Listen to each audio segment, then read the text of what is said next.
నమస్కారం. Welcome to my channel. ఇల్లు తుడిచి స్నానం చేయాలా? లేక స్నానం చేసి ఇల్లు తుడవాలా? ఈ చిన్న ప్రశ్న చాలా మందికి పెద్ద సందేహంగా ఉంటుంది. మీరు కూడా ఇదే డౌట్‌తో ఉన్నారా? అయితే ఈ వీడియో తప్పకుండా చూడండి. మన రోజువారీ జీవితంలో ఇలాంటి చిన్న చిన్న ధర్మ సందేహాలు చాలా వస్తుంటాయి. అందులో ఇది చాలా కామన్. ముందుగా స్నానం చేయాలా? లేక ముందు ఇల్లు శుభ్రం చేయాలా? పండితులు ఏమన్నారంటే, ఇల్లు ఊడ్చేటప్పుడు, తుడిచేటప్పుడు దుమ్ము, చెమట పట్టడం సహజం. కాబట్టి ముందుగా ఇల్లు పూర్తిగా శుభ్రం చేసి తర్వాత స్నానం చేయడం ఆచరణాత్మకంగా సరైన పద్ధతి. ఇందులో ఎలాంటి తప్పు లేదు.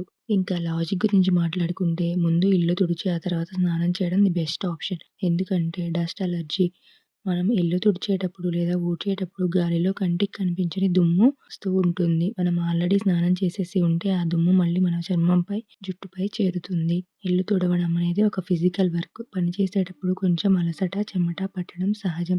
కాబట్టి పని పూర్తయ్యాక స్నానం చేస్తే చాలా రిఫ్రెషింగ్‌గా ఉంటుంది.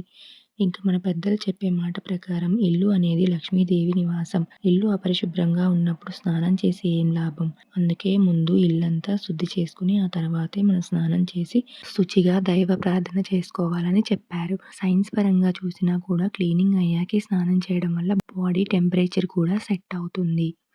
ఇంకా ఒక ముఖ్యమైన విషయం, దేవుడి గది మాత్రం స్నానం చేసిన తర్వాతే శుభ్రం చేయాలి. ఇది మన సాంప్రదాయంలో చాలా కాలంగా వస్తున్న ఒక ముఖ్యమైన ఆచారం.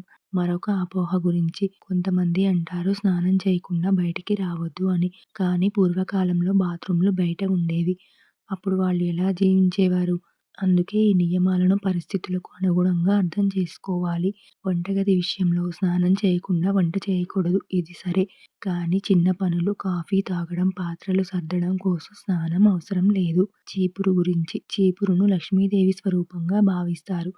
అయితే చాలామందికి ఒక సందేహం ఉంటుంది. లక్ష్మీదేవి అయితే స్నానం చేసి మాత్రమే ముట్టుకోవాలా అని. కానీ ఇక్కడ ఒక విషయం గుర్తుపెట్టుకోవాలి. చీపురును మనం లక్ష్మీదేవిలా భావిస్తాం మాత్రమే. అది పూజ చేసే దేవుడి విగ్రహం కాదు. కాబట్టి చీపురుని పట్టుకోవడానికి స్నానం అవసరం లేదు. చేతులు కడుక్కుంటే సరిపోతుంది. ముఖ్యంగా దాన్ని గౌరవంగా చూడాలి. కాలితో తన్నకూడదు.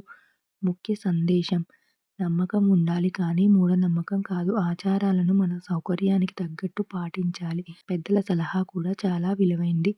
మొత్తానికి ముందు ఇల్లు శుభ్రం చేసి తర్వాత స్నానం చేయడం సరైన పద్ధతి. కానీ దేవుడి గది విషయంలో మాత్రం స్నానం తర్వాతే శుభ్రం చేయాలి. ఇలాంటి ఉపయోగకరమైన విషయాలు తెలుసుకోవాలంటే మన ఛానల్‌ను సబ్స్క్రైబ్ చేయండి. ఈ వీడియో నచ్చితే ఒక లైక్ చేయండి.